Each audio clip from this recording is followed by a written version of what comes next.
आप सुन रहे हैं और हर वर्ष एक कार्यक्रम होता है। आइए थोड़ी सी विचार, मात्र 5-7 मिनट आपके समय को हम बर्बाद कर लेंगे। हम सभी सुख चाहते हैं, ऐसा कोई भी व्यक्ति नहीं है जो दुख को चाहता हो। आज हमारी पारिवारिक व्यवस्था यदि ठीक हो जाए तो सबके घर में आनंद आ जाएगी। खूब चिंतन कीजिए, गहराई चिंतन करें हम सब। आज पिता पुत्र में, सास बहू में, भाई भाई में, पड़ोसी पड़ोसी में क्यों ऐसा बेमनस्ता का एक सागर उभरता सा जा रहा है। मित्रों, एक छोटा सा उदाहरण आपके पीछे रख रहा हूं और वो उदाहरण आपको बता देगा कि गलती कहाँ है, हम कहाँ गलती कर रहे हैं कि आज हमारी वैमनस्तिक व्यवस्था जो है दिन प्रतिदिन तूफान मचा रहा है, जलता चला जा रहा समाज को, परिवार को, व्यक्ति को। एक सेठ है जिसके 4 बेटे हैं और सेठ का व्यापार है रुई का व्यापार वो करता है। सेठ अपनी मरणासन के समय में 4 बेटों को संपत्ति बांट देता है। सेठ भी संसार छोड़ के चला जाता है। अब 4 बेटों ने आपस में एक सहमति पैदा की कि हम सबका एक रुई का कारोबार एक साथ चलेगा, सामूहिक रूप में चलेगा। और 4 भाई ने बराबर बराबर पूंजी दिया उसमें और कार्यक्रम व्यापार का शुरू हो गया। संयोग से व्यापार में ढेर सारे रुई को गोदाम में जमा कर लिया था, महंगा खरीद के जमा किया था और रुई का कीमत घट जाता है बाजार में। 4 भाइयों ने कहा कि कुछ दिन हम सब इस रुई को गोदाम में रखे, भाव आएगा तो बेच लेंगे। जाड़े का मौसम था, रुई के गोदाम में 2-4 महीने जो व्यापार बंद हो गया, चूहे उसमें लग गए, पूरे रुई को कुतरने लगा। लोगों से सलाह की, लोगों ने कहा बिल्ली रख लो। बिल्ली रख ली गई। अब बिल्ली को भोजन कौन दे? 4 भाई अलग अलग है, कौन दे भोजन बिल्ली को? पंच बुलाया गया और पंचों ने 4 भाई को बिल्ली के 4 पैर बांट दिए, आगे पीछे बाएं दाएं 4 भाई को बांट दी गई। और 4 भाई व्यवस्था के अनुसार बिल्ली की सेवा करने लगा। जाड़े का मौसम है, छोटा भाई के हिस्से में बिल्ली के बायां पैर आगे का पड़ा था। बिल्ली के बायां पैर छोटे भाई के हिस्से में आया था और संजोग से चूहे के पकड़ने के क्रम में बिल्ली जो कूदा, उसका एक पैर फ्रैक्चर हो जाता, उसी का पैर जो छोटे भाई के हिस्से में था, बायां पैर। अब फ्रैक्चर हो गया तो उस हड्डी को जोड़ने के लिए उसमें रुई डाल करके पट्टी बांध दी जाती है। जाड़े का मौसम था, सभी भाई बैठ करके अलाव सेक रहा था, बिल्ली भी वहीं बैठ करके अलाव सेक रहा था, अलाव आग सेक रहा था। दुर्भाग्य से आग छिटक गई बिल्ली के उस रुइये में, जिस पैर में रुई लगी हुई थी, उस रुइये में आग पकड़ लिया। बिल्ली तो आग के पकड़ने से खाना पहुंच गया गोदाम में कूद करके, और आग लेकर जो बिल्ली गई है पूरे गोदाम को जला दिया आग। और 4 भाई गोदाम में आग लग गई है, जल गई है। अब होता क्या है, पंच बैठाया गया।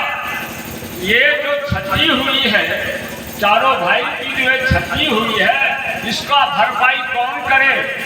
पंचों ने कहा कि छोटे भाई के हिस्से में आग लगने के कारण सारे रुई जल चुके हैं, इसलिए सारा भरपाई जो लॉस किया है, ये क्षति का सारा भरपाई छोटा भाई को ही करना पड़ेगा।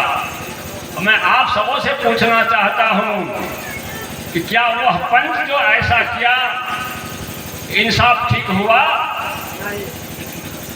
निश्चित रूप से आप कहोगे, कुछ लोग कह सकते हैं कि छोटे भाई के हिस्से में लगी हुई आग से गोदाम जली, इसलिए छोटे भाई को ही इसकी भरपाई करनी चाहिए।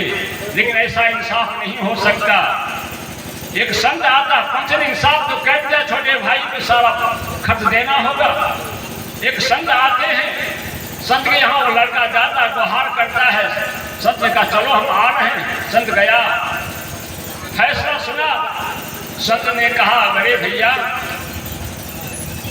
गोदाम में आग लगी है, रुई जल गया है, चारों भाई को क्षति हुआ है और निर्णय लिया गया है कि छोटे भाई के द्वारा उनके पैर में लगी हुई आग से गोदाम जली है, इसलिए भरपाई छोटे भाई को ही करना पड़ेगा। देखिए एक बात ध्यान दीजिए, अगर उस बिल्ली के ये 3 पैर,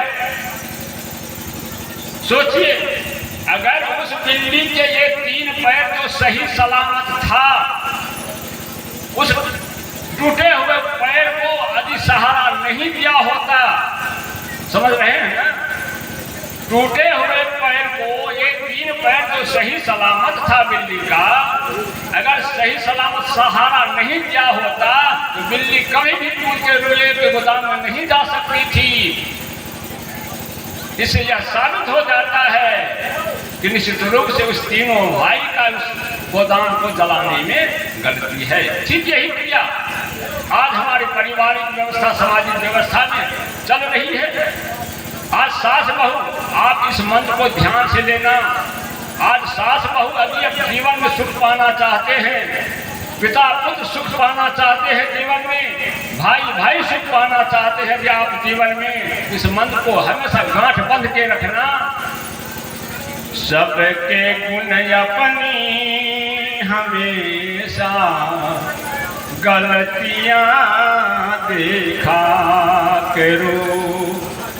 आज हम दूसरों के गलती को खोजते हैं, बहू सास के गलती को खोजता है, सास बहू के गलती को खोजता है, बड़ा भाई छोटे भाई के गलती को खोजता है, छोटा भाई बड़े भाई के गलती को सोचता है, छोटी बहू बड़ी बहू गतनी की गलती को खोजता है और बड़ी छोटी गतनी की गलती को सोचता है कैसे उसकी गलती ढूंढा जाए।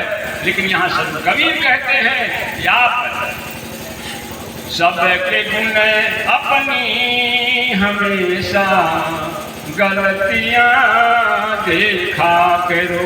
आप अपने गलती को स्वीकार करो, दूसरों के सिर्फ गुण ही गुण को ढूंढोगे जिस दिन, उस दिन आपकी जो रही सही कसर होगी जीवन की, जहां आपको दुख मिलता होगा वो सुख में बदल जाएगा और आपकी पारिवारिक व्यवस्था सुख में शांति में बीतेगा।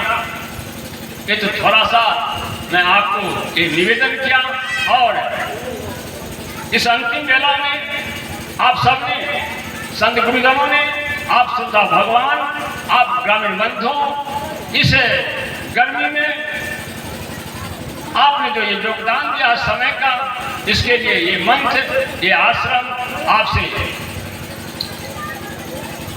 बहुत ही अपने को क्या कहें भगवान समझता है।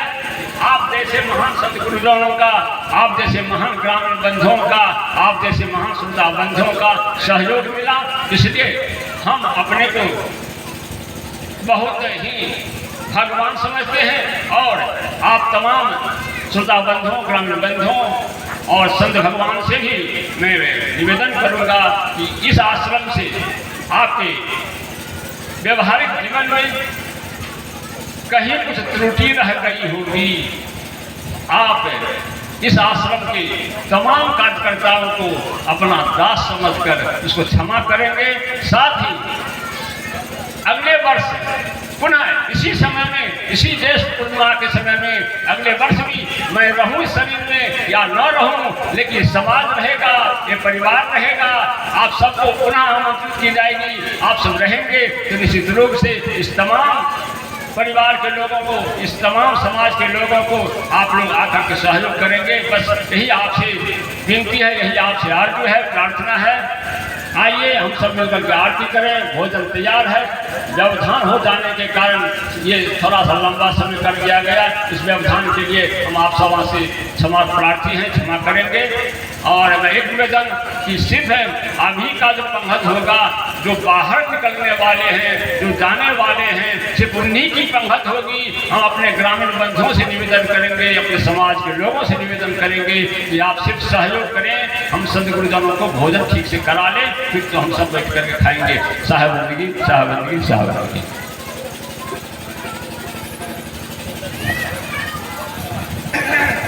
सदगुरुदेव की जय। आरती कीजिए आकाम पूजा। हेलो रंजन बाबू, संजय बाबू, दुल्ही आवे तो सब पे संत गुरुजन के आरती करूँ। आरती कीजिए आकाम पूजा।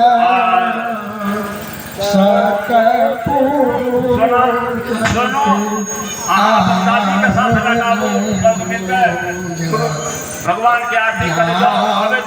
प्रकाश दीप उजियाला घट घट देख